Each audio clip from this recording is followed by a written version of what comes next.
Que Dios les bendiga nuevamente, mis queridísimos hermanos en Cristo Jesús. Le glorificamos al Señor nuevamente por esta gloriosa oportunidad de estar con ustedes en esta tarde para traer estos estudios bíblicos que creemos que están siendo de mucha edificación. Y no solamente edificación, están tratando de enriquecer el currículum, no solamente académico, sino teológico también, para los distintos diáconos en las iglesias y los líderes, y así la membresía también en general. Hoy pues seguiremos estudiando lo que es la secta y las religiones. Y como saben, este estudio nos va a tomar mucho tiempo porque haremos un recorrido sistemático de lo que fueron las sectas antiguas, las que la iglesia confrontó en el principio, y como no también las sectas actuales, porque las sectas siempre han existido. Así que póngale mucha atención hoy. Y como dijimos la última vez, hay mucha gente que está en la secta sin darse cuenta que está en una secta religiosa. Pero creemos que a través de este estudio sistemático y cronológico en cuanto a la evolución de las sectas, sus creaciones, y cómo no, también de una manera incremental, trataremos poco a poco de ir definiendo y de ir estableciendo lo que es una diferencia entre una secta versus la iglesia de Jesucristo. Como saben, la última vez tocamos las sectas que el mismo Jesucristo confrontó, y por ahí nosotros vamos a despejar con el estudio en esta gloriosa tarde. La última vez estuvimos hablando de los saduceos, de los samaritanos, de los fariseos, y hasta ahí llegamos. Y hoy queremos hablar de los esenios. Esenios fue otro grupo que Jesucristo también confrontó. Ahora, ¿quiénes eran los esenios? Los esenios eran otra secta del judaísmo, y ellos vivían de una manera, pues vivían muchos de ellos en los monasterios, ya que la creencia, la filosofía, la ideología de muchos de ellos era establecer un noviciado para ir al servicio. Y el noviciado es aquellos que están todavía preparándose para ejercer el ministerio. Eso es lo que significa noviciado. Por si alguien me dice, ¿qué significa noviciado? Pues eso es lo que significa. Es una terminología, repito, que no solamente se usa en el catolicismo, porque hay palabras que encontramos y dice, este es un católico. No, hermano. El noviciado sencillamente es aquel aprendiz, aquella persona que está de una manera, retirada para ya ir preparándose para el ministerio mañana. Ahora, es probable que los orígenes de esta secta se encuentren justamente en el siglo II antes de Cristo. Y luego otros historiadores le consideran también, junto a los saduceos y fariseos, como uno de los tres grandes movimientos religiosos judíos de la época de Jesús. De hecho, algunos historiadores, como el famoso Flavio Josefo, y algunos estudiosos también han afirmado que veneraban, los esenios, que veneraban mucho al sol, y algunos les atribuyen también otras creencias con respecto a lo que era el judaísmo. Pero sin embargo, todas esas cosas son discutibles, son debatibles.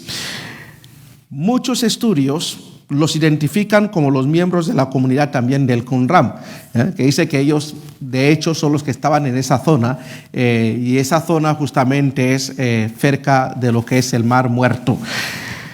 Y ellos, pues la historia reconoce que fueron exterminados en las guerras entre los judíos y los romanos, porque muchos de los esenios no aceptaban las intervenciones o las injerencias del Imperio Romano con respecto a la religión, con respecto a su credo y con respecto a sus culturas. Y muchos de ellos pues habitaban de una manera aislada. Así que Roma pues los consideró como una secta muy peligrosa y los exterminó. Ahora, otra secta que Jesucristo tuvo que confrontar fue la secta también de los celotes. Ahora, ¿quién eran los celotes? El término muchas veces se identifica, hermano, se usa para identificar los miembros de una asociación político-religiosa. Y hay muchos celotes en la actualidad, hermano Aguirre, muchos celotes, que a la vez son religiosos y son también políticos. A la vez son demócratas religiosos o republicanos religiosos, pero no son moderados.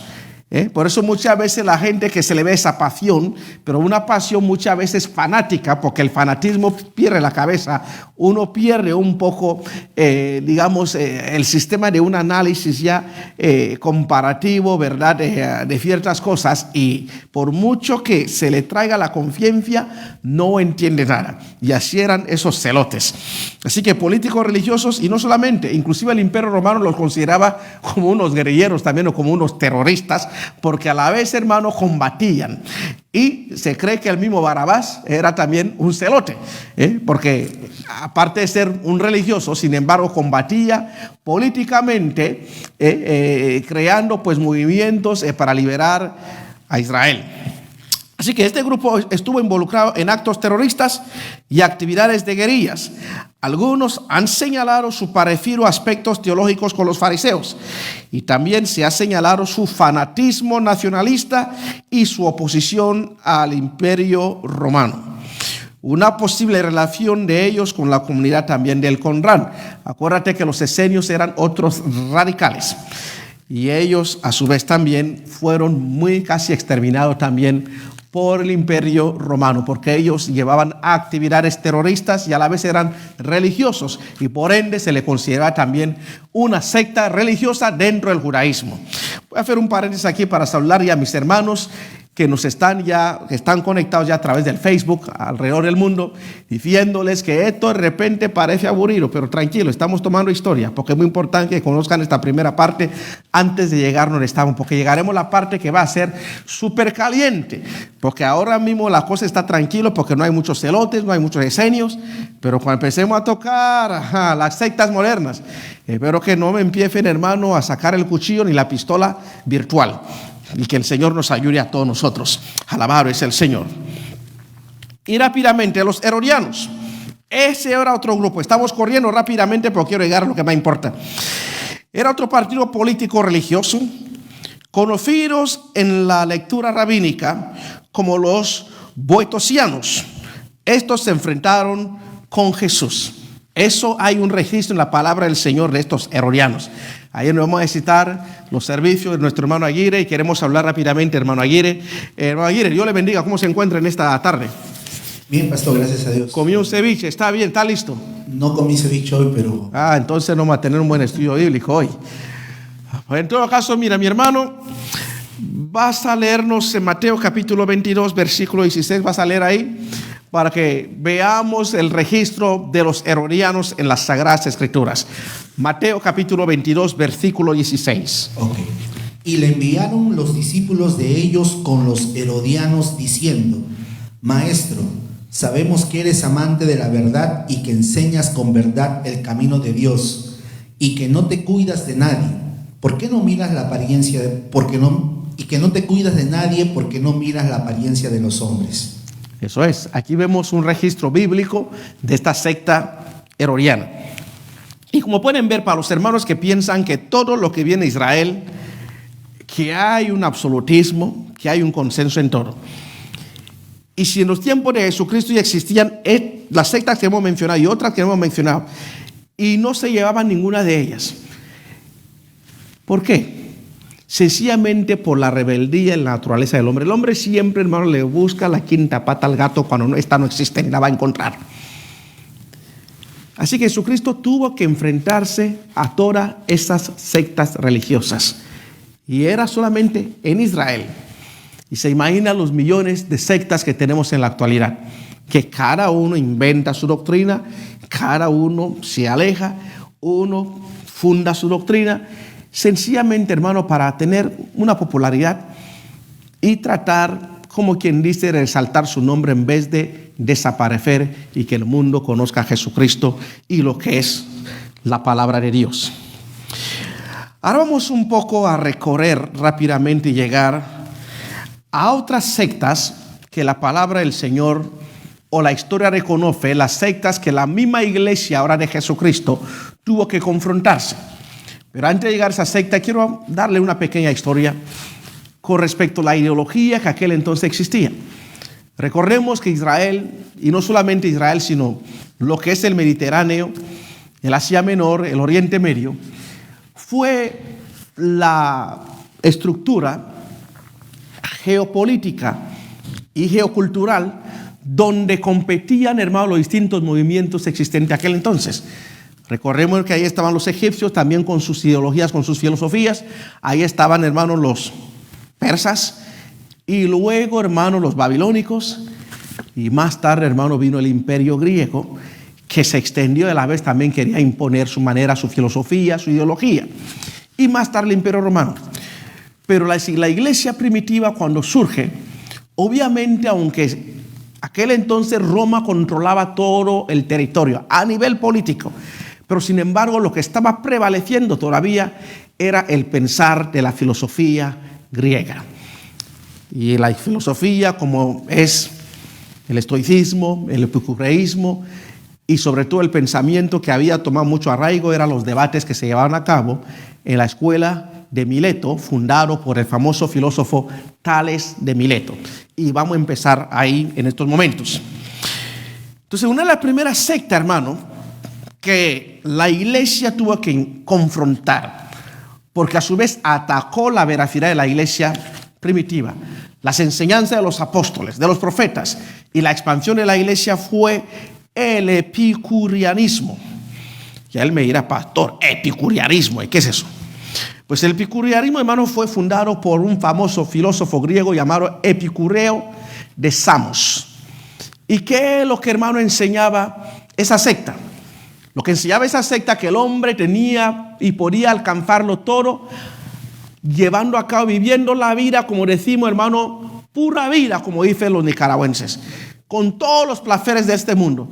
Y cuando tenía todos los placeres de este mundo, entonces eres feliz y podías alcanzar una felicidad, una estabilidad mental.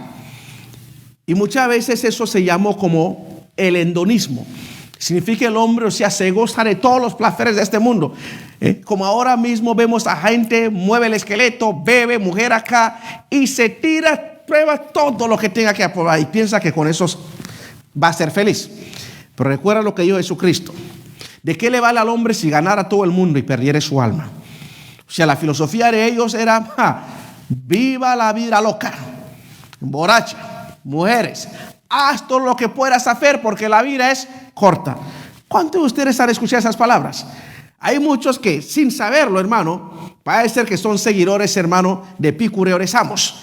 Porque Epicureo de Samos es el primero que empezó a crear esa secta y tuvo unos seguidores. El movimiento creció tanto, porque recuerdo que la gente quiere hacer, hermano, es agarrar la vida loca, la pura vida, como dicen los costarricenses. Pero la pura vida, hermano, te acaba, la droga te acaba, los placeres de este mundo te acaba, porque este cuerpo no puede aguantar tanto, hermano. No puede aguantar tanto. Así que eso era el epicureísmo. Ahora, corramos rápidamente. Había otro movimiento, hermano, paralelo al epicureísmo, que era el estoicismo. En otras palabras, el estoicismo, su concepto ideológico, era contrario a lo que pensaba el epicureísmo. Ellos a su vez decían todo con balance, todo con medida. Y ellos enseñaban que uno tenía que renunciar a los placeres de este mundo, todas las comunidades de este mundo, y lo importante era aceptar el destino y la realidad que te ha tocado. Aceptarlo y seguir adelante contento. Alguien dijo algo importante. Mejor, hermano, conocer a Dios que gozarse de los placeres de este mundo. Eso es lo que enseñaba el estoicismo, la filosofía del estoicismo. En otras palabras, deseaba liberarse de las pasiones y aceptar todo en la vida como inevitable resultado del destino. Y estas filosofías eran populares. ¿Por qué? Porque sencillamente en esa época había tantos pobres, no todos podían gozarse de los placeres de este mundo, y muchos estaban tan contentos. Bueno, no puedo alcanzar tanto placer, así que tengo que aceptar el destino y tal y como estamos. Otra secta, otro movimiento que la iglesia tuvo que confrontar, amados, y este es muy importante y vale la pena tratar de tomar un poco de tiempo, era el famoso movimiento del politeísmo. Ahora, el politeísmo no podemos definirlo como una secta, sencillamente porque el politeísmo, hermano, abarcaba lo que significaba la cultura de cada país, el credo de cada país. porque lo que se adoraba en otro lugar no se adoraba. Entonces el politeísmo, la palabra poli viene de muchos. ¿Teo de qué? De dioses. O sea, la creencia de múltiples dioses en tantos países. O sea, cada cosa adoraban un dios, cada cosa tenían un dios, cada cosa tenían un dios. ¿Se acuerda cuando el apóstol Pablo llegó a Grecia y encontró múltiples altares? Y en cada altar adoraban a un dios diferente. Sin embargo, ellos eran tan politeístas que construyeron otro altar, y el altar, en ese altar, que no había ninguna estatua, pusieron, hermano, una escritura que decía: al Dios no conocido. O sea, no querían discriminar. Conocemos a tanto, pero si hay alguien a un Dios ahí que no conocemos, aquí le vamos a poner su altar también.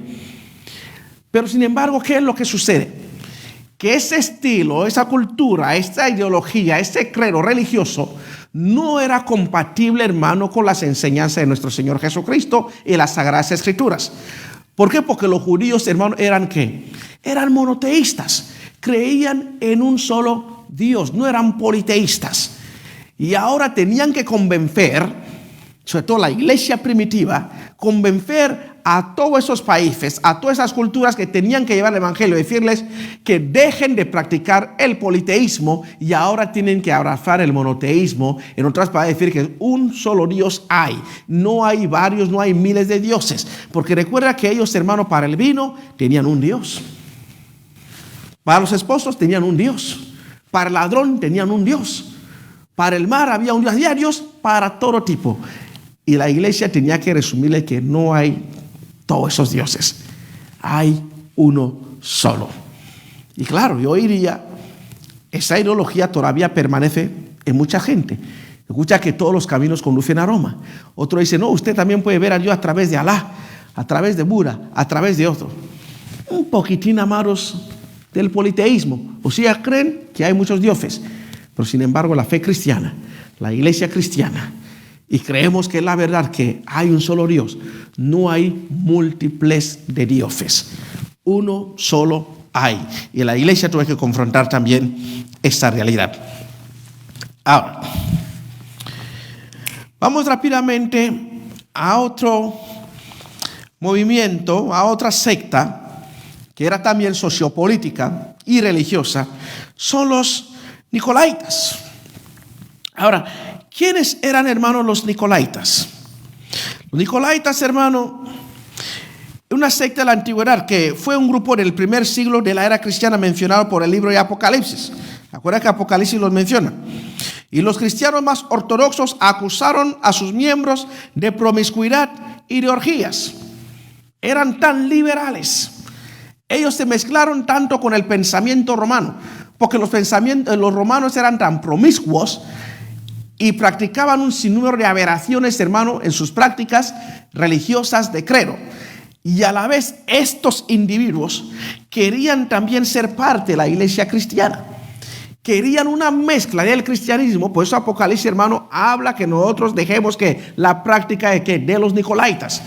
¿Qué quiero decir con esto? Ellos, el mensaje que la iglesia quería dar a estos individuos que practicaban el nicolaísmo, que no podían a la vez servir a Dios y servir también a los ídolos, a la vez practicando la cultura de aquel entonces de mujer acá, hasta con orgías sexuales, que eso no era compatible con la enseñanza de nuestro Señor Jesucristo. Si se convertían al cristianismo, tenían que abandonar tales prácticas, tenían que abandonar esas costumbres que estaban llevando a cabo el imperio romano. Así que ellos, y voy a leer lo que tengo aquí de ellos, dice: pues los cristianos más ortodoxos acusaron a sus miembros de orgías. Otros entienden que se trataba probablemente de fornicación en el sentido de la idolatría. Se les identifica con Nicolás, prosélito de Antioquía, mencioné en los libros de los Hechos de los Apóstoles. También se les vincula con el gnosticismo, pero hablaremos del gnosticismo más tarde, o inclusive lo que viene ahora mismo, porque era otra filosofía, otra ideología que la iglesia primitiva tuvo que confrontar también. No sé si están aburridos mis amigos en Facebook todavía, porque todo eso de repente le empieza a sonar a chino. Pero repito, vamos a llegar al lugar que es caliente. Estamos dando historias, porque es bueno que usted tenga una base. Cuando la gente de repente te esté hablando, tengas idea dónde vienen, dónde sacaron ese pensamiento, por qué lo están hablando de esta manera. Y usted rápidamente pueda identificarlos que de repente que son un movimiento de epicureo o de estoico, o otro movimiento de repente sean herodianos o felotes, o sean hedonistas o nicolaitas. Vamos, hermano, con el otro movimiento, gnosticismo. Muchos de ustedes saben lo que es el gnosticismo. Movimiento religioso de los primeros siglos de la era cristiana, considerado herético por la Iglesia Católica antigua. Esto era tan malo que la Iglesia, hermano, lo consideraba tan malos. Aunque no existe consenso acerca de sus orígenes, sus raíces vienen del helenismo greco-romano. ¿Qué significa cuando hablamos del helenismo? El helenismo tiene que ver con el imperio griego. Usa la palabra greco-latino, porque lo que hace toma ambas filosofías, ambos credos, se hace una mezcla, una mixtura, y muchos creen, y ahí surge lo que conocemos hoy ya como el gnosticismo. Ahora, insistían en la salvación mediante una sabiduría secreta o gnosis. De hecho, aquel entonces muchos pensaban que el gnosticismo tenía que ver con las sociedades secretas. Proclamaban el conocimiento superior basado especialmente en principios filosóficos, misterios de iniciación. Y cuando usted escucha de misterios e iniciación, usted ya sabe que estamos hablando de algo oculto que no tiene nada que ver, porque en la iglesia nosotros no hacemos iniciaciones. Alabado es el Señor, todo tiene que ser transparentes. Cuando van con iniciaciones, ya sabes que no tiene nada que ver con Dios. Ahora, ciertas doctrinas cristianas y elementos de la magia. ¿Y la magia qué es? Es parte del ocultismo. Nosotros como creyentes no practicamos la magia, ni la blanca, ni la negra, ni la amarilla, ni la verde, ni la que sea. No sé cuántas magias hay. Pero sencillamente no practicamos la magia. Punto. No la practicamos. Ahora, su carácter ecléctico, y cuando hablan de ecléctico estamos hablando de eclesiástico, le permitió penetrar las comunidades cristianas de los primeros siglos. Penetró. En otras palabras, hermano, infiltraron. Pudieron, hermano, pervertir, corromper el pensamiento, hermano, de las enseñanzas de los apóstoles y los profetas en las Sagradas Escrituras. Recuerda que cuando estos individuos entran en las iglesias, el objetivo mucho de ellos no es convertir, sino sencillamente es buscar el proselitismo dentro de la iglesia, tratar de alcanzar otros y empezar a crear también cismas dentro de la iglesia. No sé si me están entendiendo, pero trato por lo menos explicarles, ¿verdad?, dentro de lo que son estas cosas, aunque con palabras muchas veces mis hermanos no podrán entender, pero qué bueno, si de ahí alguien me puede hacer una pregunta si no entiende qué es un cisma, hermano. Ahora, el gnosticismo, hermano, se caracteriza por un dualismo ontológico. ¿Qué significa eso? Que la lucha entre el Dios... Ahora, la terminología de Miurgo, hermano, viene justamente de la filosofía griega, de un Dios no identificado, de un ser superior. Y de hecho yo creo que el platonismo y lo que fue Sócrates, ellos, hermano, introdujeron justamente lo que es el demiurgo, ellos explicando de ese Dios, pero un Dios no identificado que lo hace, no le conocen. En otras palabras, un poco de interrogación. ¿Quién es ese Dios? No le conocemos en su totalidad. No sabemos si dice la verdad. No sabemos quién es Él. En otras palabras, trataban, hermano, de penetrar dentro de la iglesia cristiana en crear dudas. ¿Quién era Jesucristo? ¿Quién era el Dios que estaban hablando ellos? Bueno, va a crearle un poquitín, pero tampoco nos suelten sus tradiciones, dónde vinieron, qué aprendieron de sus padres. Trataban, como quien dice, mezclar todo, pero y al mezclar todo, ¿qué es lo que hacen? Dañan, lesionan, digamos, lo que es la esencia, la fe, la pureza de las Sagradas Escrituras. Entonces, la creación del mundo material es el resultado de la caída de la Sofía, según ellos. Un redentor enviado por Dios trae la salvación mediante las gnosis secretas, que es lo que enseñan, que al caer Dios envía un redentor secretamente, para a su vez, de una manera secreta, traer la salvación. Y repito, Jesucristo no vino secretamente. Jesucristo vino a la tierra Los que estuvieron con él le vieron, compartieron con él y públicamente, aleluya, extendió sus amantes brazos en la cruz del Calvario, dando testimonio que era el Hijo de Dios. Alabado es el Señor. No sé si hay un comentario por Facebook. El Señor, bendito Jesús. Aquí tenemos a muchos dando sus saludos y bendiciones al pastor, al ministerio. Kathy Jaimes dice, love your Bible study, pastor. Very informative and easy to understand. God bless you, love your shirt, back away. Gloria a Dios, sí, me identifiqué como un africano y traje la camisa africana. I love my shirt also. ¿Ya? ¿Hemos terminado?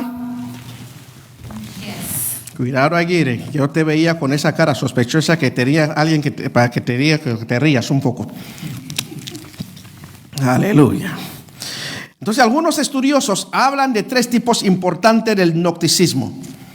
El gnosticismo mitológico, el gnosticismo filosófico religioso y el gnosticismo mágico vulgar. 3 tipos de gnosticismo. Están aprendiendo. El mitológico, el gnosticismo, hermano, que se apega a la mitología griega. Y está el gnosticismo que se apega a la filosofía, a las enseñanzas, hermano, de los grandes padres de la filosofía griega. Y está el gnosticismo vulgar, mágico, que tiene que ver ya con la brujería y con el ocultismo. Adelante. Aquí un comentario dice, o sea, cuestionaban el mensaje de la palabra porque no se ajustaba a lo que ellos enseñaban. A los que ellos creían, es verdad, eso es correcto. Por eso lo cuestionaban.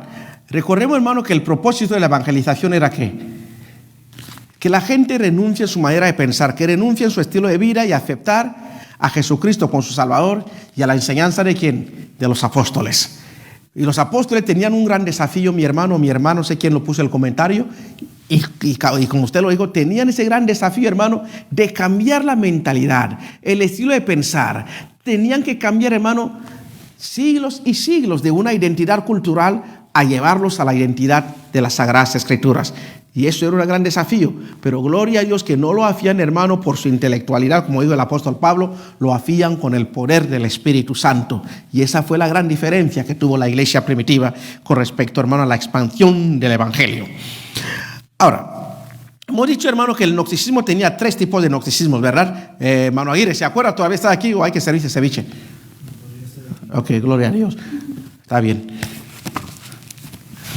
Como no hay mucha gente en la iglesia, solo tengo que dirigirme al hermano Aguirre para que ver si está despierto.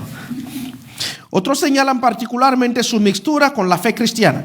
Es lo que le acaba de decir, que ellos penetraron en la fe cristiana, muchos gnósticos, y hubo una mixtura, una gran mezcla. Así con ciertas creencias orientales y judías. ¿Se da cuenta, hermano, cuando siempre decimos que tengamos mucho cuidado a la gente que está pegada a las redes sociales? Porque esta gente tiene mucha labia. Entonces el gnosticismo arrastra, hermano, todo tipo de cosas. Llegó un momento que traían un poco el credo de los orientales, la filosofía oriental. Estoy hablando de los chinos, hermano, de la India, de todas estas partes, hermano. Y los traían nuevamente con esos conceptos. Estaban, hermano, recogiendo todo. Y ahí recorrimos que ese era, hermano, la ideología griega. Que Pablo dice que ellos tenían un altar para cara a dioses. Y ellos respetaban todas las creencias, hermano. Las respetaban. Pero en el Señor, hermano, sabemos, pero no las practicamos. Reconocemos a un solo Dios y reconocemos la Biblia como la única palabra inspirada de Dios y que no hay otros libros. Amén. Ahora, déjame seguir. ¿Qué? Dice entonces ellos creían las filosofías orientales y judías también la aceptaron, y su presunción de alcanzar un conocimiento intuitivo y misterioso. Piénsalo bien. Donde ahora mismo tú, después de recibir todas estas filosofías, estas enseñanzas, ahora tienes que ir con la intuición, cuál te convence más, y a partir de ahí decides. Pero nosotros, hermanos, como cristianos, no acaparamos, hermanos, todo lo demás. La Biblia es suficiente. No necesito, hermano, de la brujería de África o de Haití o del politeísmo, hermano, o lo que hicieron, hermano, los indios aztecas, hermano, los mayas. Nada de eso. O de los incas, hermano, en Perú. No necesitamos nada de eso. ¿Y qué es lo que hacían, hermano, en Europa, en los países nórdicos y en la India? Nada de eso, hermano. Si hemos decidido seguir a Jesucristo, nos mantenemos en la palabra. Porque hay tanta información alrededor del mundo, hermano. Tanta filosofía. Y cuando usted va a un país diferente, wow, usted pensará, Dios mío, que la religión cristiana no existe. Porque la mayoría, y sobre todo los países asiáticos, recuerda que son los países más poblados del mundo, y tienen una diversidad de filosofías y de credos, y en su mayoría, hermano, están ahí. Solamente China tiene más de 1.000 millones de habitantes. Lo mismo en la India. Ya no hablamos de Indonesia, de Malasia, de todos esos países, son los más poblados del mundo. Pero sabe que en su mayoría no son cristianos, pero sí tienen sus religiones, tienen sus prácticas. Practican todo eso. Y si usted cae en ese lugar, usted se va a convertir a lo que ya están enseñando. Porque el verdadero creyente, hermano, es firme y no se deja convencer fácilmente por las sectas. Ahí te agarras. Ahí te agarras, mi hermano. Sigamos, hermano. Entonces, más que el gnosticismo, debido a la variedad de las ideas e interpretaciones respecto a ciertos principios más o menos básicos, en las últimas décadas se ha organizado un alto número de iglesias gnósticas. Hay un montón. Cuestionan de todo, aceptan de todo. Tenemos ahora mismo la iglesia supuestamente, no sé si son iglesias, los que, hermano, creen que la tierra es plana. La gente que está regresando otra vez los tiempos mucho más allá antes de Marco Polo, antes de Galileo, que no creen ahora que la tierra es redonda. Y hacen sus convenciones mundiales y llegan miles de personas, hermano, con esas cosas. Yo digo, pero ¿cómo la gente puede ser tan bruta? Que no entienden, hermano. Que va en el tiempo y no sabían nada. Que pensaban, hermano, que la tierra, y así lo representaban, que un elefante lo cargaba porque era plano, y que los satélites no existen. ¿Y quiénes los están enseñando? Pues un fundador, un español, jovencito español, que dice que es un ingeniero autodidáctico. Y ahí ponen todas estas cuestiones, estas interrogaciones, y con todas sus teorías de conspiración. Y como el mundo le encanta la conspiración, lo que le crea duda, porque eso es lo que está de moda ahora mismo. O sea, el movimiento gnóstico, hermano, por todas las zonas ahora mismo, y está en apogeo. Fíjate, el hombre que tenemos ahora en la Casa Blanca es un gnóstico, porque el hombre tiene tantas teorías, hermano, de conspiración. Y se acuerda, hermano, unos años atrás con el presidente Obama, que estos gnósticos decían, Obama es un extraterrestre y todos los servicios secretos son extraterrestres. Y yo escuchaba todas esas barbaridades dentro de la iglesia y decía, ¿quién es toda esa gente? Y yo sin saber, hermano, que estaban practicando y el gnosticismo. Por eso muchas veces mi consejo, si vas a preparar algo, si te vas a licenciar en algo, hermano, lo que tienes que hacer es registrarte en una institución debidamente acreditada, debidamente conocida, que haya un consenso, un sistema analítico comprobado, porque lo contrario, hermano, la gente te va a ver como un tonto. Uno está siguiendo a un ciego, hermano. Si quieres ser médico, ¿qué tienes que hacer? Ir a una escuela de ¿qué? De medicina. Y la medicina aquí, hermano, el médico de la India, como el de allá, todos te curan. ¿Por qué? Porque hay un consenso de conocimiento. Un médico africano como un médico, hermano, de Latinoamérica o de la India, hermano, te pueden tratar. Porque es un estudio sistemático y hay un consenso. Y la teología, por miles de años, hermano, existe un consenso. Y cuando hay hermanitos ahora que están saliendo con otras cositas, yo los miro, pobrecitos. Y así está esta gente el gnosticismo. Como le confrontó un astronauta a este muchacho y le dijo, usted, dígame dónde sacó sus credenciales y todos sus conocimientos y su universidad. ¿Y sabe lo que le dijo el españolcito ese? Pues yo soy un autodidáctico, un ingeniero autodidáctico. Usted va a encontrar a ver si hay tal título en el mundo. La autodidáctica es aquel que aprende solo. Pero si aprendes solo y alguien, hermano, no puede estudiar tu tesis y compararla con los estudios ya realizados sistemáticamente, no puedes decir, hermano, que estás bien. Yo cuando saqué mi licenciatura, cuando saqué mi doctorado, fueron 5 doctores que vinieron de varias universidades para examinarme. Y les entregué mi tesis, hermano, 3 meses antes. Y mi tesis, hermano, tenía más de 100 y pico de páginas. Y a ellos, cuando trajeron mi tesis parecía que había salido una basura. Porque habían estudiado palabra por palabra. Todo estaba manchado, marcado y todo lo demás. Para asegurar que todo lo que estaba diciendo ahí era conforme al conocimiento y todo lo que estaba, hermano, dentro de la ciencia. Y tienes que sentarse ahí, hermano, y defender esa tesis. Y a veces puedes estar ahí 2, 3, 4 horas, hasta 2 días, para seguir defendiendo tu tesis. Y son ellos los que dicen sí. ¿Por qué? Porque están acreditados para decir que sí estás en lo correcto.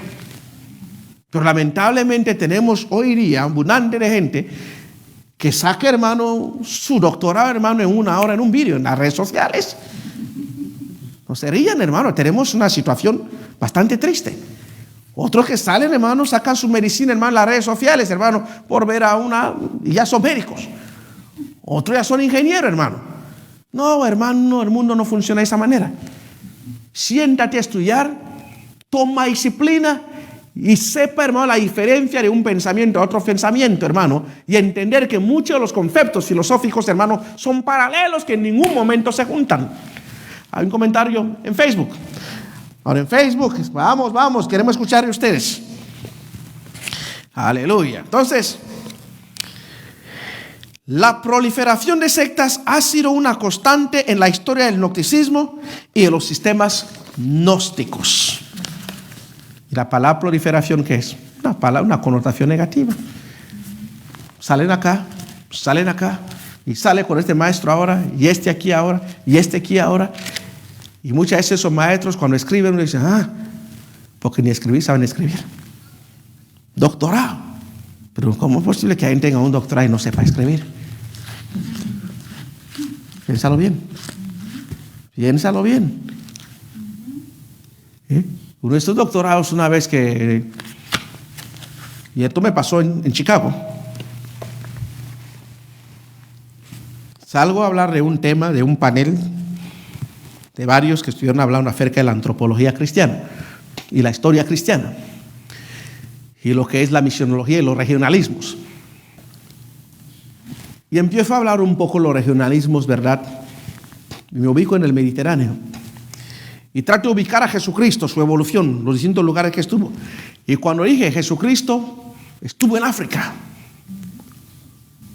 y vi hasta la gente que sus padres eran doctores, como se asustaron, me dijeron, qué barbaridad está diciendo este hombre.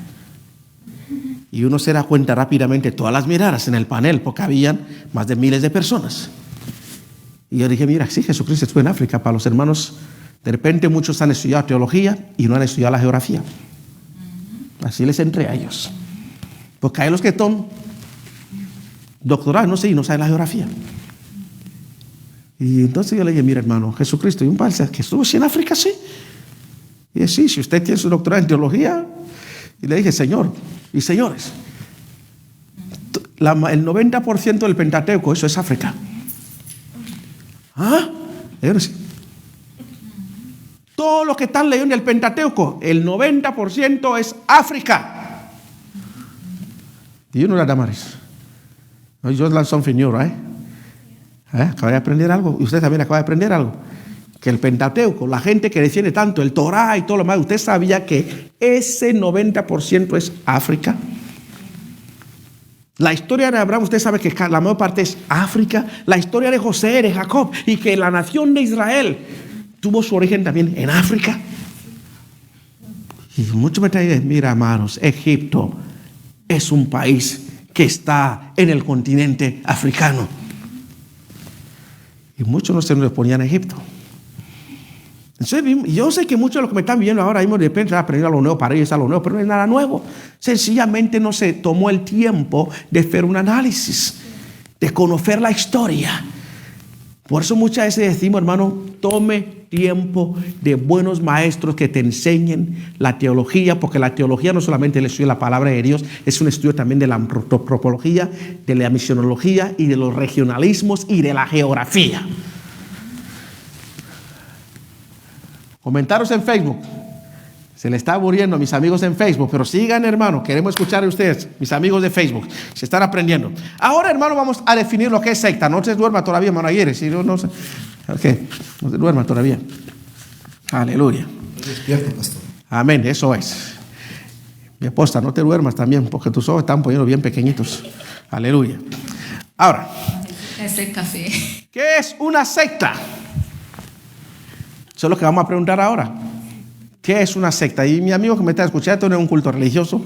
Aquí muchas veces tomamos tiempo, hermano, para despertar a esta gente y tenemos que inyectar estas cosas para que usted también ahí que nos está viendo, hermano, se ponga a reír y diga, bueno, esto está ambiente y queremos despertarle también a usted si está muy aburrido ya. Aleluya. Ahora, ¿qué es una secta? Ya se lo definí y se lo voy a definir. Es un grupo, hermano, que ha dejado la verdad enseñar en la Biblia. Y lo estamos ahora definiendo como cristianos. Una secta es un grupo que han estado con nosotros y nos abandonaron para crear algo diferente. O sea, la gente, hermano, que sale de ¿dónde? De la originalidad. Aquí se lo pongo otra vez, aquí lo que lo escribí con mis propias palabras, es el conjunto de seguidores de una doctrina o ideología concreta que representa una sección o un desprendido de un conjunto más amplio, o bien se han separado en una división o ruptura. Eso es una secta. Ahora aquí creo que vas a leer un poco. Sí. Hechos capítulo 5, versículo 17. Hechos capítulo 5, versículo 17, y más tarde va a leer en Hechos capítulo 15, versículo 5. Hechos 5, 17. Uh-huh. Entonces, levantándose el sumo sacerdote y todos los que estaban con él, esto es, la secta de los saduceos, se llenaron de celos. La secta de los saduceos, ¿cómo? Se llenaron de celos. Es el testimonio que tenemos de la iglesia primitiva. Los llamaron la secta ¿de quién? De los saduceos. Y ya dijimos, hermano, ¿quién eran los saduceos? ¿Quién eran los saduceos? Los que no creían en ¿qué? En la resurrección de muertos. Y la Biblia y la palabra del Señor, desde el libro de Pentateuco, hermano, hasta los tiempos de nuestro Señor Jesucristo, siempre creían en la resurrección de los muertos. Sin embargo, los saduceos salieron de estas verdades, de esas enseñanzas, a empezar a enseñar que no existía la resurrección de los muertos. Y la Biblia aquí, ¿cómo los llamó? Una secta religiosa. O sea, todo aquel que enseña algo diferente a lo que está escrito, y como el apóstol Pedro nos advierte que la Sagrada Escritura de la Biblia no es de interpretación privada. ¿Qué significa esto? Que no cuenta su opinión personal, ni mi opinión. Es lo que el Espíritu Santo ha dicho. Si usted lo ve de una manera diferente, allá tú. Pero esto, hermano, cambia la verdad de lo que está escrito.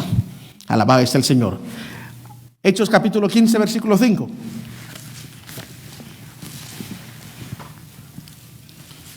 15:5.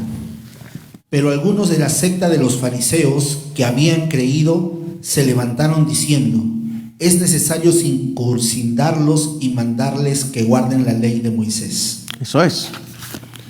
Otras sectas, ¿verdad? Porque los apóstoles ahora estaban enseñando que la salvación era por gracia, pero estos individuos decían: no, todo hombre que se convierte, hermano, tiene que ser circuncidado y guardar la ley de Moisés. Muchacho, esto era para que ninguno se convirtiera al cristianismo. Mandar a todos esos abuelitos, hermanos, que se circundaran. ¿Y cuántos iban a morir? Y tantos que iban a estar enfermos, hermano, con infecciones. Una secta religiosa, porque la gracia de nuestro Señor Jesucristo, su salvación, como lo enseñaban los apóstoles, era ¿qué? Por gracia, era un don de Dios. No había necesidad de circuncidarse. Entonces, otra definición con respecto a la secta: un grupo que va tras doctrinas extrañas a la Biblia, o va tras un líder, y el líder tiene mucho carisma. Estoy poniendo el libro ahí porque muchas veces quiero estar. Cuando tiro mi mano es porque quiero hablar un poquitín. Entonces, hermano, una secta lo establece una persona, no Dios. Y cuando se establece esa persona viene a ser la figura carismática de ese movimiento, de ese nuevo pensamiento, de esa nueva religión o de esta nueva iglesia. De tal manera que la gente, hermano, sus seguidores le van a exaltar más a él que las Sagradas Escrituras. Van a decir más lo que dice él y lo defienden más que a Cristo. ¿Usted habla, hermano, alguna vez con los adventistas? ¿Usted habla alguna vez con los testigos de Jehová? ¿Ha hablado con los mormones? Te darás cuenta que lejos de decirte lo que dice la Escritura, le va a decir lo que dijo Joseph Smith, lo que dijo Russell. Y te empieza a hablar de todos sus seguidores. Y ahí se centran por un punto, una opinión de este hombre, y ahí arrancan siempre su fe.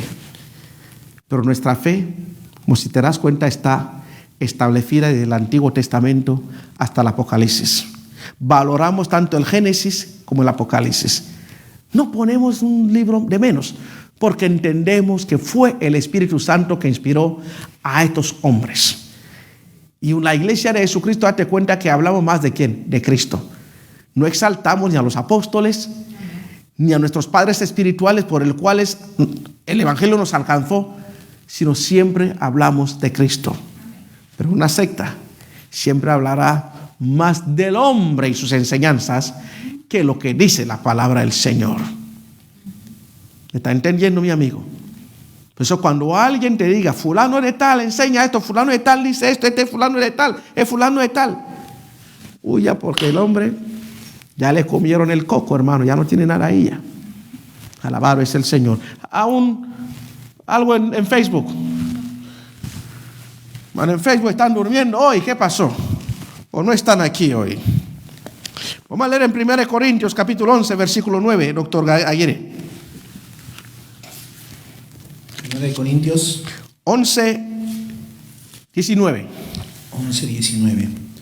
Porque es preciso que entre vosotros haya disensiones, para que se hagan manifiestos entre vosotros los que son aprobados. Ah, qué tremendo, ¿verdad?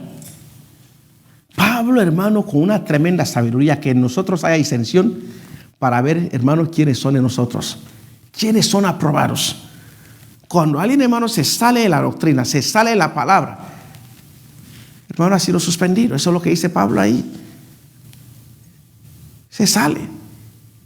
Y rápidamente cuando hablamos con la gente damos cuenta de quién es.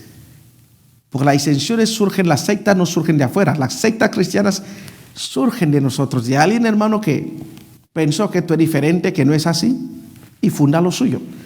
Por eso el miércoles pasado leí, si te das cuenta, hermano, Russell de los Testigos de Jehová y Rutherford, ambos que eran, fueron bautistas, fueron pentecostales, fueron metodistas, o sea, estuvieron en todas las iglesias, pero se dieron cuenta de cara iba que iban a un bautista. El bautista tenía casi la misma doctrina que el pentecostal y que el metodista, y se cansaron, y al final, ¿qué es lo que hizo?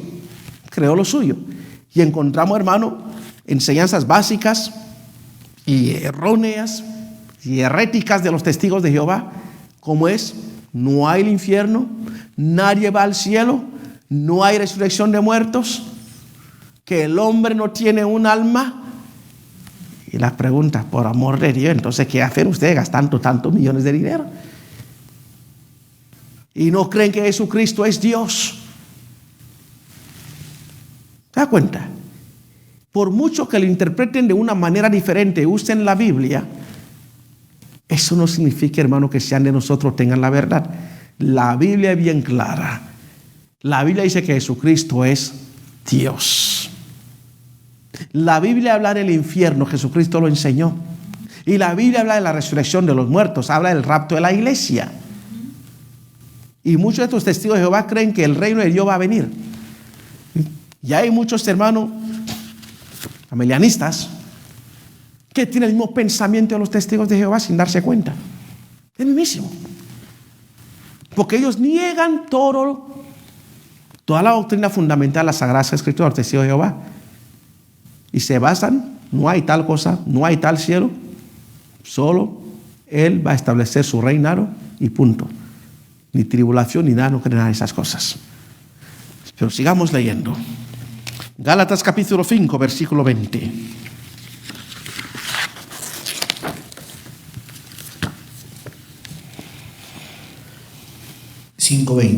Idolatrías, hechicerías, enemistades, pleitos, celos, iras, contiendas, disensiones, herejías. Ok. Ahora, hermano, préstame atención, mis amigos que están en Facebook.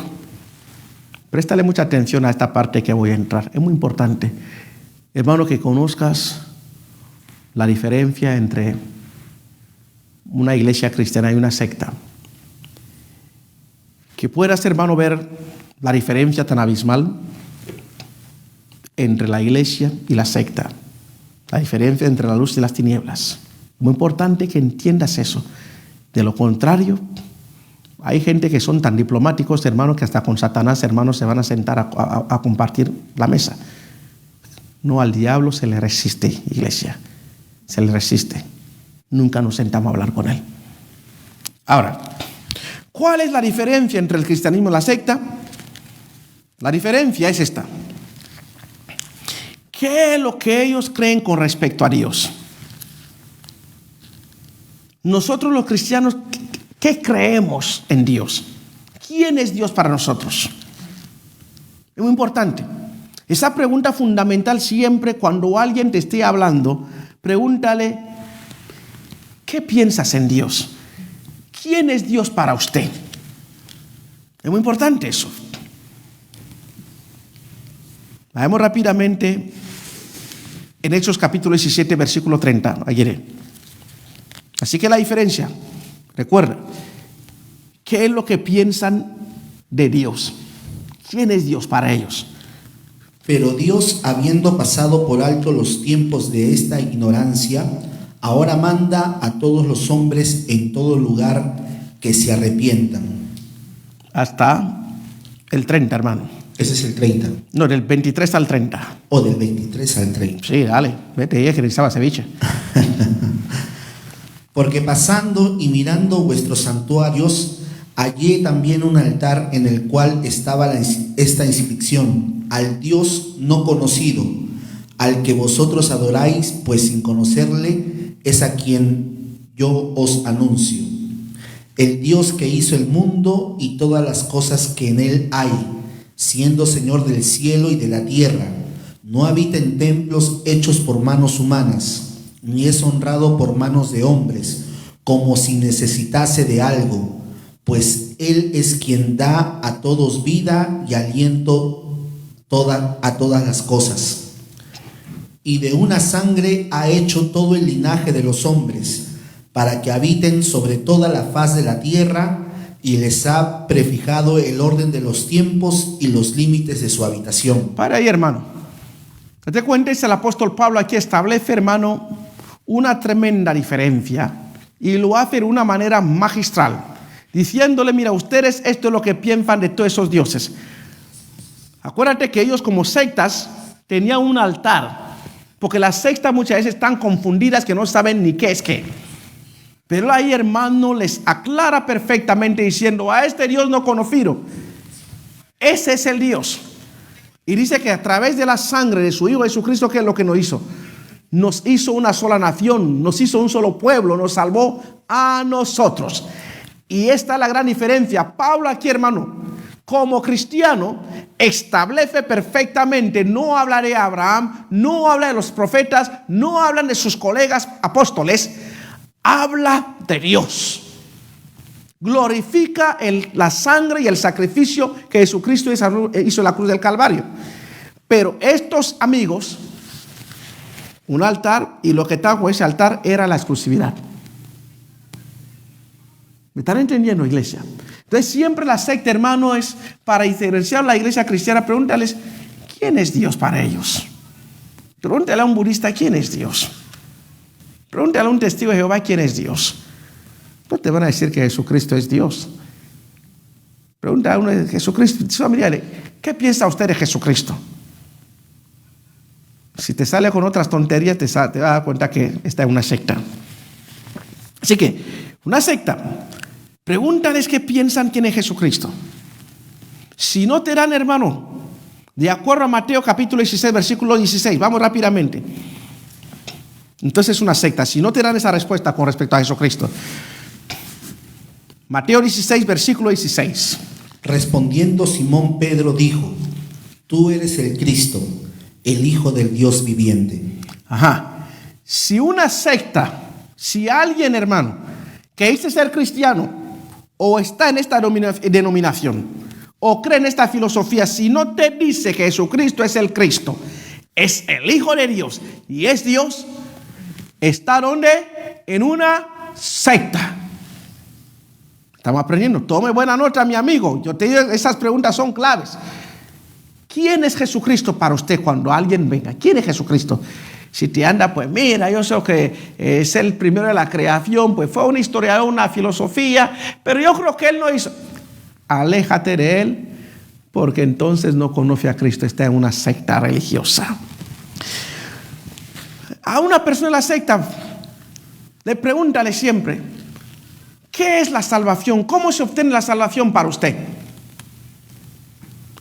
Si no te da la siguiente respuesta, está en una secta.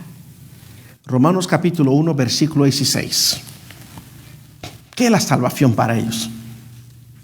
Romanos capítulo 1, versículo 16. Y digo esto porque estas respuestas son muy importantes. Esto te va a determinar si son miembros de una secta o son de la iglesia de Cristo. Adelante.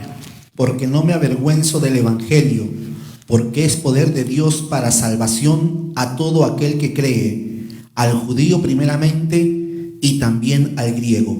Ajá. Si no cree que a través del evangelio el Señor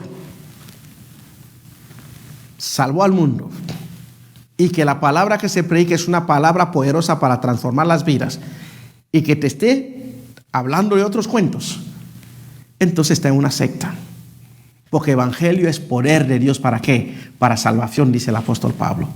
Y es a través del evangelio, hermano, que conocemos la vida de Jesucristo, su testimonio, lo que hizo por la humanidad, lo que hizo por nosotros.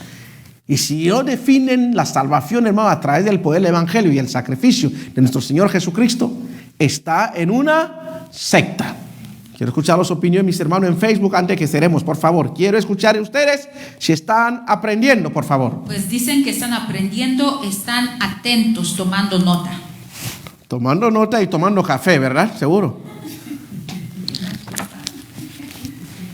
Estoy bromeando con usted. Yo sé que muchos están tomando algo, están comiendo algo.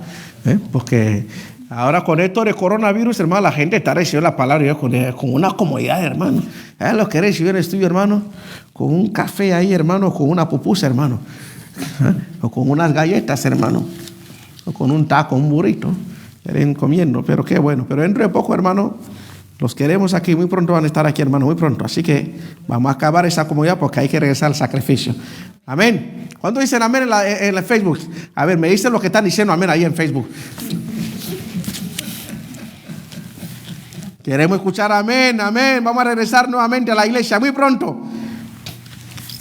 Los que se están poniendo bien como en la casa, hermano. Mira cómo estoy yo también. Otra. ¿Estamos? Estableció la diferencia entre una secta, hermano, y la iglesia de Cristo. ¿Cómo usted puede identificar a una secta? Pregúntales, hermano, ¿qué es lo que piensan con respecto a la condenación? ¿Alguien de la secta? Si no te dan la respuesta, lo que vamos a leer, y estoy leyendo, hermano, las Sagradas Escrituras, porque es la máxima autoridad aquí, hermano, para aferrar esto. Romanos capítulo 5, versículo 18. ¿Qué piensan con respecto a la condenación? Siempre pregúntales, ¿y la condenación? ¿Qué piensa usted de la condenación? Si no te dan esta respuesta, está en una secta. Vamos, hermano Aguirre. 5:18. Así que, como por transgresión de uno vino la condenación a todos los hombres, de la misma manera por la justicia de uno vino a todos los hombres la justificación de vida. Ok. La Biblia dice que la paga del pecado es ¿qué? Muerte. Y la dádiva de Dios es ¿qué? Es vida eterna ¿en quién? En Cristo. En Cristo Jesús, Señor nuestro. Si no te dicen, hermano, que la condenación vino a través de Adán y Jesucristo es el que nos salva, está en una secta. Vamos a traer con Facebook. Pues como pidió que digan amén, muchos están diciendo amén, muchos mandando corazones. A ver, ¿cuántos dijeron amén? Queremos saber cuántos están ahí. Pues muchos, la mayoría. La mayoría, bueno, gloria a Dios. ¿Y cuántos dijeron amén al café? Que confesaron, hermano, que estaban tomando café y comiendo. Nadie lo hago. Bueno, diga la verdad también porque el Señor te está viendo. Nadie dice sin café, pastor. Bueno, los que están comiendo, sí, Aguirre, ¿qué iba a decir? Aquí dice café con buñuelos, pastor. Bien, a ver. La hermana Verónica Castro. No, Verónica no sabe preparar buñuelos. Te lo voy a preparar, hermana Verónica. Alabado es el Señor. Pero ahí los que están, hermanos, comiendo, también dígame, pastor, yo estoy comiendo. Porque usted sabe que es la verdad. Ustedes están comiendo. Nosotros en este país no paramos de comer. Siempre andamos comiendo. Parecemos roedores, ¿verdad? Siempre. Y tenemos que ir al dentista constantemente porque, oye, hasta los huesos, hermanos, los masticamos. Tremendo. Aleluya. Ahora, Aguirre, ¿dónde estamos? ¿Ok? Ahora, el concepto de lo que es la Biblia y el material que usan como propagación es muy importante. Acuérdate que para uno tener una secta siempre va a tener su material de edición, su material de propagación. Usted me dirá, los testigos de Jehová, ¿qué es lo que usan ellos? A ver, vamos a dejar que alguien lo conteste ahí en Facebook. ¿Cuál es el material de propagación? Le voy a dejar puntos suspensivos y queremos que alguien nos lo conteste allá en Facebook.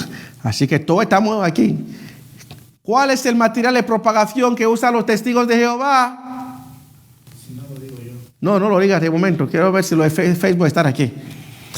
Así que, hermano, el concepto de la Biblia y el material que usan como propagación va a determinar si son una secta o no. Amén. ¿Alguien contestó ya esa pregunta en Facebook? Ahí están aquí. Todavía. Vamos, Ministerio Pentecostal Central. Han tomado tanto estudio que ustedes pueden contestar eso rápidamente. Aquí han contestado, pastor. ¿Quién? Marcos Obián dice Atalayas, pero por Facebook lo contesto. Bueno, eso es, el Atalaya. Tita Vivar también dice Atalaya. Pero Marco ya lo leyó de Marco, seguro. Dios les bendiga, pues muchas gracias. Atalaya, aleluya, gloria. Están contentos. Atalaya, eso es. Date cuenta, hermano, que lejos, hermano, de propagar la Biblia, que es lo que usan los testigos de Jehová para propagar su fe, ¿qué es? La Atalaya. ¿Ok? Hay otro que dijo el libro de Mormón.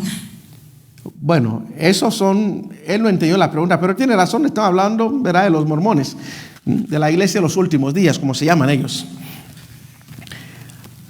Ahora está, por ejemplo, el caso de los testigos de Jehová usan ¿qué? El Atalaya. Y el caso de los mormones, el libro de los mormones. Entonces otros están usando, ¿verdad?, el Centinela, las cartas de Mo, pues es la secta, ¿verdad?, de Corea del Sur. Y otros tantos que están sacando, usan un montón de libros, pero no la Biblia. Porque dentro de esos libros, hermanos, prácticamente ponen sus enseñanzas, su doctrina.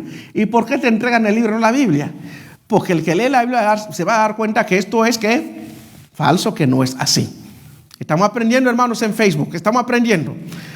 Por eso te entregan el Atalaya. Cuando vas al Atalaya y empiezas a leerlo, de hecho, cuando te vienen a visitar, ¿qué es lo que tiene en las manos? El Atalaya, es lo que te quieren hablar, el Atalaya, pero no la Biblia. Segunda de Timoteo capítulo 3, versículo 16, mi hermano, rápidamente.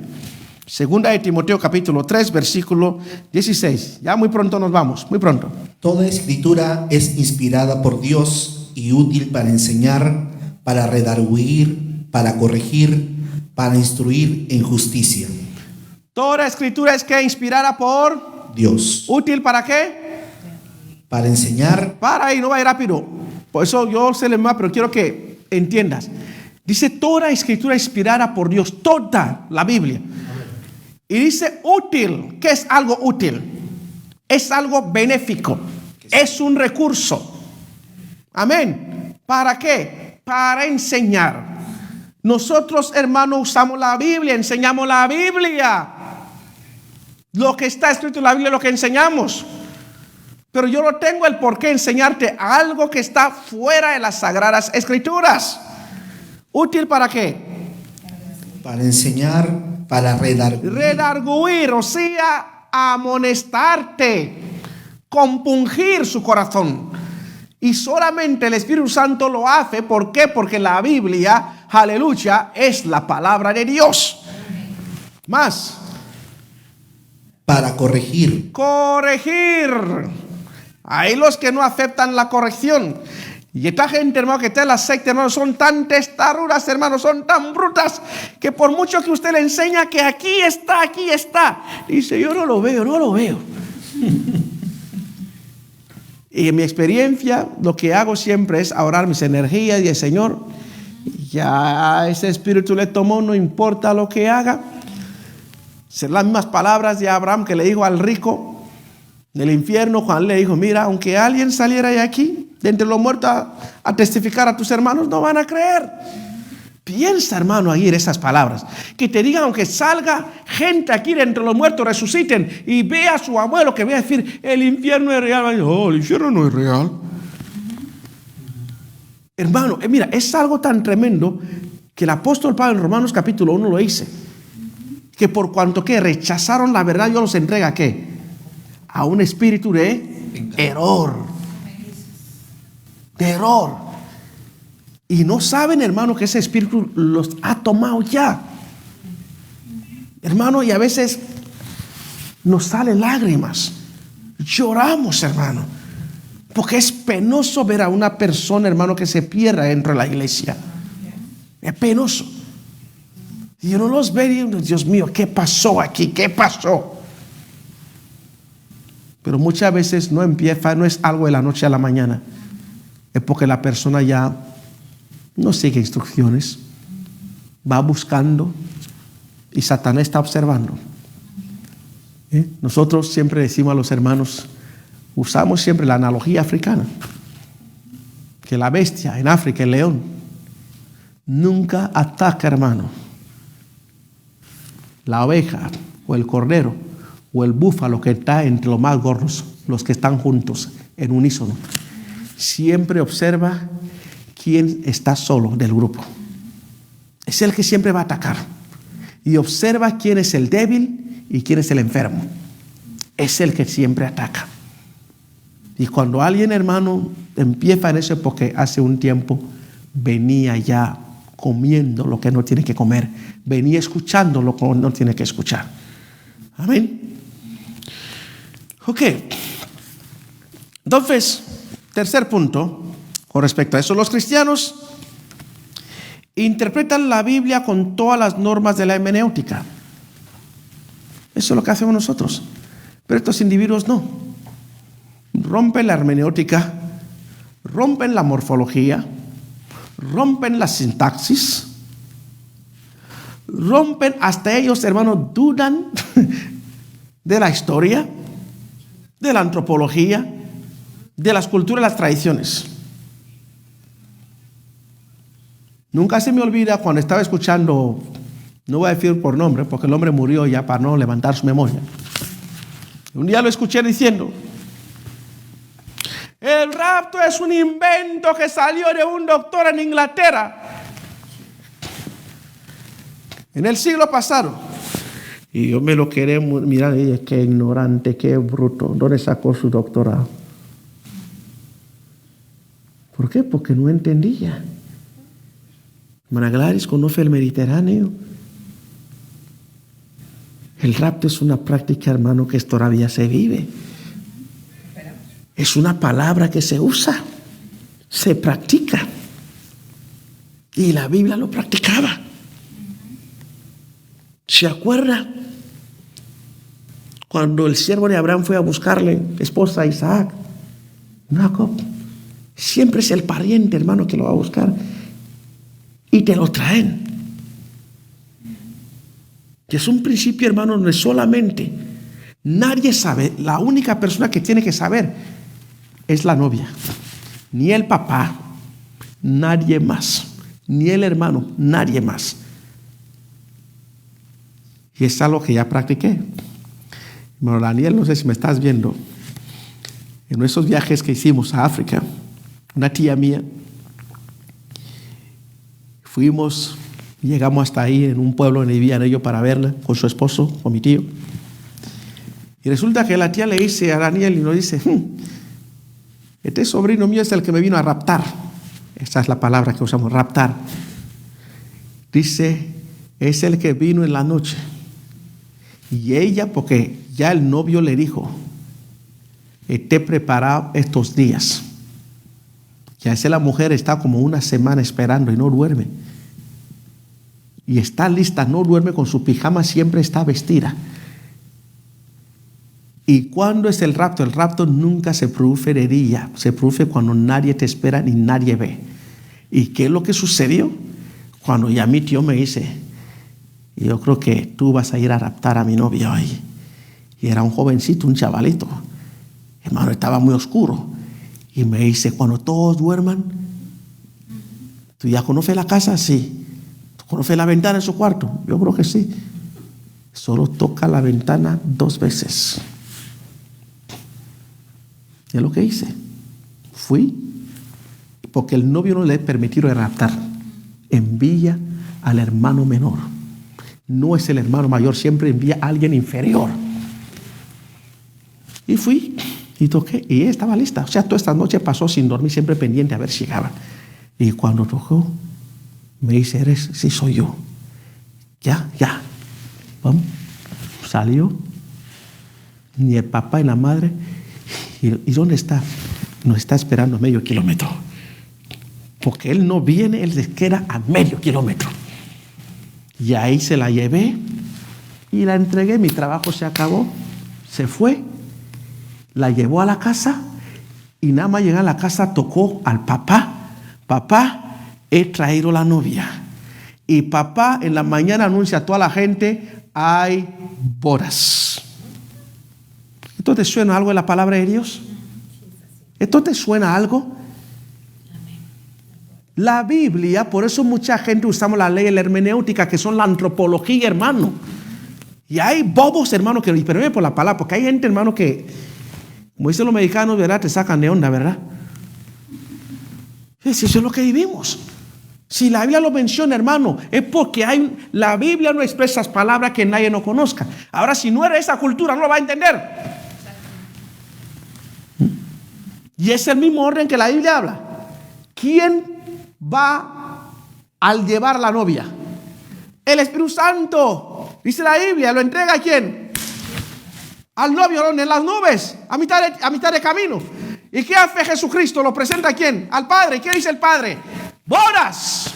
Amén. Nunca hablaron algo de otro mundo, hermano. Están enriqueciendo, hermano. Terminamos con ese comentario para cierres. Comentario dice, exacto, y muchos salen de la iglesia porque en su orgullo no aceptan ser corregidos y están hablando de lo que no es, buscando quien les dé palmaditas en la espalda. Pero también hay una pregunta. Aquí dice, ¿los adventistas del séptimo día se consideran una secta? Claro que sí. ¿Por qué? Llegaremos a los adventistas, hermano que hizo la pregunta. Son una secta religiosa. ¿Por qué son una secta religiosa? Porque el adventista no cree, hermano, en la enseñanza de la Biblia de los apóstoles. Creen que la salvación es por guardar ¿qué? El sábado. Ese es el versículo, hermano, fundamental de ellos. Guardar el sábado, los 10 mandamientos que hay que guardar. Y el que no guarda el sábado, para ellos ya ha sido ¿qué? Condenado. Pero la Biblia dice que esta es la condenación, que la luz vino al mundo y los hombres amaron más las tinieblas que la luz, porque sus obras eran ¿qué? Malas. Ahora, ¿quién es la luz? Jesucristo. El que rechaza a Jesucristo ya ha sido condenado. Ahora, la Biblia nadie es salvo por guardar el sábado. Al que creemos como nuestro Salvador y Señor, contestando a su pregunta, mi hermano, Él dijo, yo soy el Señor del sábado. O sea, soy mayor que el sábado. ¿Por qué? Porque el mismo espíritu de los adventistas le acusaron por sanar ¿qué? El sábado. Que recogían espigas los sábados. Pero ¿qué dijo nuestro Señor Jesucristo a eso? Yo soy el Señor del sábado. Y otra cosa, para muchos que muchas veces practican la fe adventista, que no decimos que muchas veces la ignorancia es no conocer las culturas. ¿Qué es el sábado? Los adventistas, no sé si empiezan en Estados Unidos, hermano, a practicar el sábado a partir de las 5 de la tarde del viernes. Que yo sepa, yo creo que no los he visto hacerlo así. Pero sin embargo, usted sabía que de acuerdo a la ley de Moisés y la tradición judía, el sábado, hermano, comienza el viernes a las 5 de la tarde y termina a las 5 de la tarde el sábado. Pero muchos, desde el momento, o sea, ya a partir de las 5 de la tarde del viernes, ya no tienen que hacer nada, tienen que estar guardando el sábado. Pero ¿cuántos amigos nuestros adventistas no los ves en las películas, altas horas de la noche todavía, los moles comprando el viernes? Por eso, hermano, la religión es una carga. Estas interpretaciones, hermano, erróneas son malas. Y la gente se encierra en eso. Mi salvación, aleluya, es por fe en Cristo Jesús. Es un don de Dios. Nunca se me olvida una vez un adventista, todavía pastor joven en el ministerio. Estoy hablando ahí, creo que en el 89. Se me acerca, me encuentra buscando pesca en la playa, un sábado. Y me dice, usted no guarda los sábados, ¿verdad? Le dije, bueno, yo soy salvo por Jesucristo, no soy adventista. Y dice, no, pero es que usted tiene que guardar los sábados. Y usted no guarda los sábados. Y yo dije, bueno, si me acusa de no guardar los sábados, y usted que cree sábado, usted tampoco no está guardando los sábados. Porque yo soy muy bueno, hermano, para responderle a la gente. Me dice, yo sí guardo los sábados. Y yo, oye, yo sé dónde vive. ¿Usted qué hace? Porque el sábado tiene una cierta distancia que usted tiene que caminar. Usted está a unos 5 kilómetros de su casa, aquí buscando pescado conmigo. Y hoy es sábado. Y de la ley me dice que el que no guardaba los sábados había que apedrearlo. ¿Me permite ahora, conforme a usted la ley de Moisés, que hay que coja una piedra ahora mismo que te parta la cabeza? Le pregunté. Hasta ahí terminó el comentario. Porque, hermano, nosotros no podemos ser justificados por nuestra propia justicia ni por nuestras obras. Jesucristo nos justificó en la cruz del Calvario. Último comentario en Facebook y nos vamos. No hay más comentarios. Así que muchísimas gracias, hermano, porque nos hemos quedado todavía en los cristianos cómo interpretan la hermenéutica. Ahí vamos a despejar el próximo miércoles. Así que, amados, espero que este estudio haya sido de mucha bendición. No hemos terminado, apenas estamos empezando. Repito, estamos empezando porque el próximo miércoles estaremos tocando ya las sectas actuales, como los testigos de Jehová, los adventistas, los mormones, los Bahá'í, tocaremos un poco del budismo, tocaremos un poco del islam, tocaremos de tantas y tantas sectas aún dentro de la fe cristiana hoy día. Y espero que este Dios siga siendo mucha bendición. No se llene, hermano, no se enoje, no se ofenda, sino, hermano, aproveche, saque lo mejor de ese estudio y aprenda. Tenga una mente abierta. Si has estado equivocado, admita que has cometido un error y retoma nuevamente con la ayuda del Espíritu Santo, hermano, lo que está escrito. Así que, mis hermanos, con mucho amor, con mucho cariño, les amo en el Señor y vamos a orar. Padre, te alabamos, te damos gracias en este momento por este estudio tan precioso que has permitido en el día de hoy, Señor, traer a tu pueblo, a nuestros amigos que están en distintos países. Te pedimos, mi Dios, para que nos ayudes, nos ilumines, nos ayudes, mi Dios de la gloria, a encontrar la verdad para los que no conocen la verdad. Ayúdales, oh Padre Altísimo, a entender que Jesucristo es la verdad, que Jesucristo es el camino, que Jesucristo es la vida, y que las Sagradas Escrituras es la palabra inspirada por tu Espíritu Santo. Permita, oh Dios, que en estos momentos de múltiple información, de una avalancha de información gigantesca, permanezcamos siempre en la verdad. Y que regresemos nuevamente a leer la Biblia y a buscar hombres que nos puedan guiar en estas verdades bíblicas. En el nombre de Jesús. Amén y amén.